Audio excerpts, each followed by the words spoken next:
हाँ जी।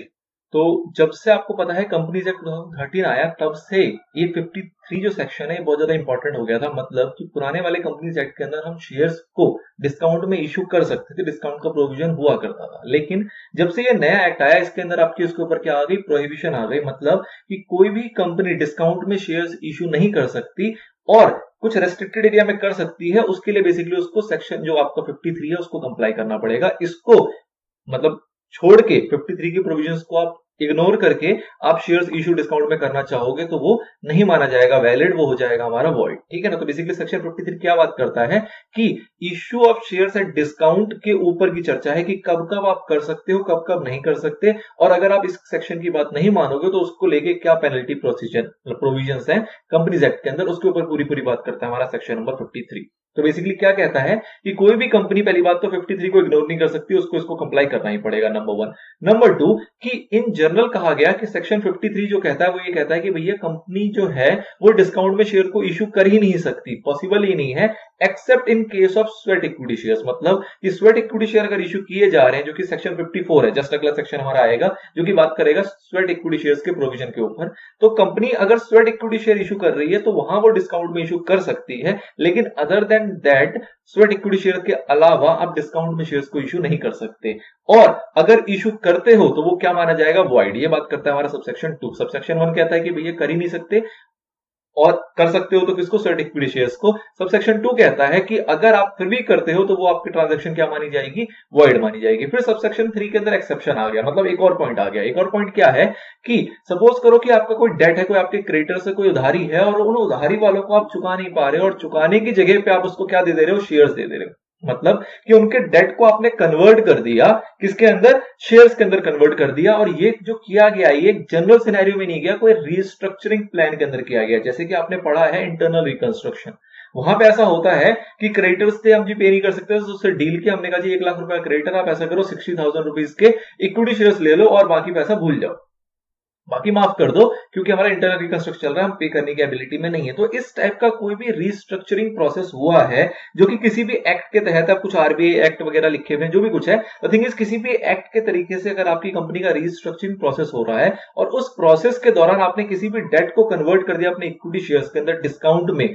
तो चलेगा, वो एक्सेप्शन के अंदर आपका डाल दिया गया। तो ओवरऑल इन तीनों पॉइंट से आपको क्या समझ में आया कि 2 एक्सेप्शन हो गए। क्या एक्सेप्शन की, पहली बात तो भैया शेयर्स आप इश्यू नहीं कर सकते डिस्काउंट में, एक्सेप्ट कब, जब स्वेट इक्विटी शेयर्स हो, और दूसरा कब, जब क्रेडिटर्स को कन्वर्ट कर रहे हो शेयर्स को, या डेट को आप कन्वर्ट कर रहे हो शेयर्स के अंदर, वो भी तब जब कोई स्टैट्यूटरी रिजोल्यूशन प्लान है। बेसिकली आप तरीके से आपका रीस्ट्रक्चर करने का कोई रेजोल्यूशन प्लान निकाला गया है।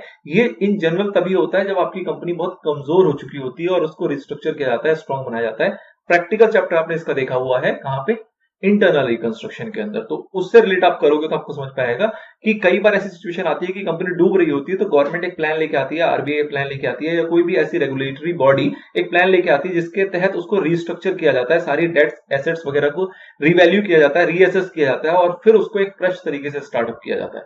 तो वैसे सिनेरियो के अंदर अगर किसी डेट को कन्वर्ट किया जा रहा है शेयर्स के अंदर तो वो भी अलाउड है। वो कहता है जी इस सिचुएशन में आप डिस्काउंट में कर सकते हो।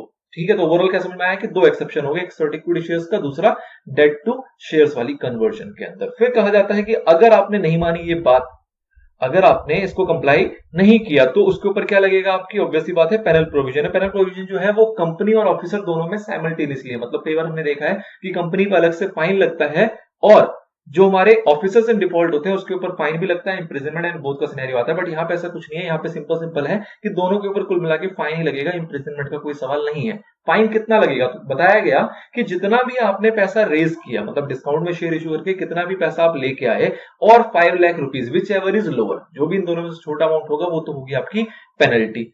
सेकंड साथ में क्या आया कि जो भी आपने पैसा रेज किया, ऐसा नहीं कि पेनल्टी भर दिया, पैसा ले लिया और उसको फिर यूज कर रहे हैं, कहा कोई बात नहीं पेनल्टी गई तो गई, पैसा तो आ गया, ऐसा नहीं है। क्योंकि विच एवर इज लोअर का मतलब क्या है कि सपोज कीजिए आपने डिस्काउंट में 1 करोड़ रुपए रेज कर लिए और आपने 1 करोड़ 5 लाख को कंपेयर किया, which ever is lower obviously 5 lakh का आपने पेनल्टी दे दिया, आपने कहा चलो 1 करोड़ रुपए तो आ गए, इसको यूज तो कर सकते हैं अब। तो ये भी नहीं है। मतलब क्या है कि अगर आपने ऐसा कुछ किया है तो आपको पेनल्टी तो देनी ही होगी, साथ में जो आपने पैसा रेज किया उसको सबको आपको रिफंड करना पड़ेगा along with interest of 12% per annum. मतलब कि 12% के हिसाब से ब्याज लगाते हुए आपको सारे पैसे को क्या करना है, रिफंड भी करना है। जो ये इंटरेस्ट लगेगा ये कब, कहां से लगेगा, तो ये तब से नहीं लगेगा जब आप पे पेनल्टी लगी है, जब आपने इशू किया इंटरेस्ट का फैक्टर शुरू हो गया, क्योंकि एक्ट ने सीधा सीधा मना किया हुआ है। आपने फिर भी इशू किया, पैसा यूज कर लिया, सपोज 1 महीने के बाद पेनल्टी लगने की बारी आई, तो 1 महीने का आपको ब्याज भी देना पड़ेगा 12% के साथ साथ उन सभी इन्वेस्टर को जिसने भी पैसा उसके अंदर लगाया था। तो ये है पूरा पूरा पेनल प्रोविजन का सिनेरियो। फिर आपको एक क्लैरिटी के लिए ऊपर नीचे एक पैराग्राफ दिया गया है।